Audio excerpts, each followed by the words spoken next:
I want to talk a little bit about China. You've got competition not far away in China and the United States, and the price cuts in China are driving margins lower. How concerned are you about that?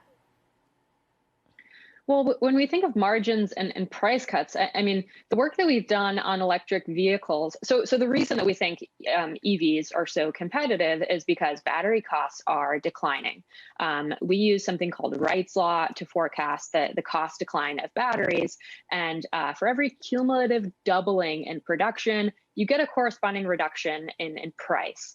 So that's the cost curve that Tesla's following. So that should allow for better gross margins, or again, you could offer lower price cars. I mean, the $25,000 car that they plan on producing over the next 3 years, I think is the biggest case of that, of sort of this crossover point with electric vehicle prices versus gas powered cars. That's really enabled by that cost decline. I think there is competition in the EV space, and there should be, because we think that EVs could grow to 40 million units annually in the next 5 years. So I think that figure, with my colleague Sam Corris has done a lot of work on, really depends on traditional automakers and these competitors making electric vehicles too. Tesla's not going to be the only player.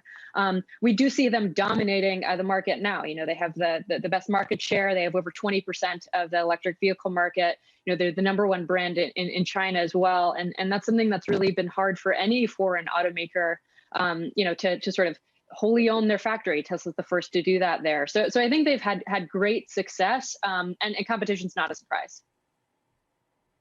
What do you think the most promising competitors are? Who are you watching? So when you look at electric vehicles in China, one company that we think is interesting is BYD. So in China, Tesla is looking to a different type of battery in their vehicles, lithium iron phosphate. BYD has been building on that form factor for some time, and there's another I'd say leader in electric vehicles. We've looked at some of the startups, the newer players in the space. I think they're interesting. We are certainly keeping an eye on them. Right now, their valuations just don't make sense for us. And a lot of these companies, we've seen with Tesla that scaling is not a feat to be overlooked, right? The manufacturing expertise that you need to get to scale is really crucial here.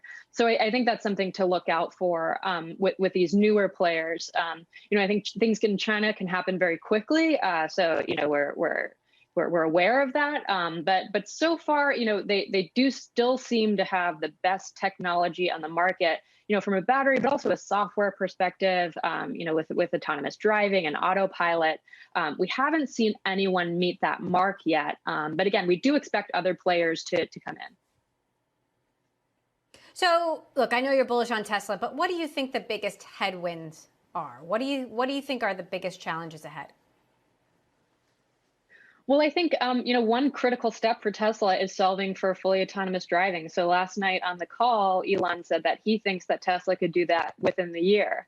I think that, again, Tesla has this data advantage. They're collecting information from their customer cars.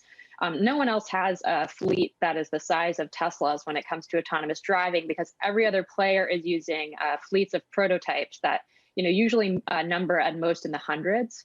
So they do have this amazing lead that could allow them to launch on, say, like a national level, as opposed to city by city, where Waymo will likely have to go that route.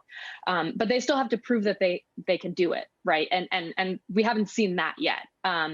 So, in the valuation model that we published, we actually only assign a 30% probability to that actually happening.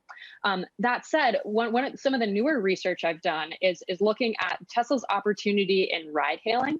So Tesla says they're going to go all in on robotaxi, and that's eye on the prize. I think they could launch a ride-hailing network ahead of full autonomy with human drivers behind the wheel, and they'd still get that nice recurring revenue stream, those high margins that we expect off of those autonomous taxi platforms. And they'd have a lot of competitive advantages against Uber and Lyft, because they're lower. It's a lower cost per mile to drive a Tesla. They have vertically integrated insurance.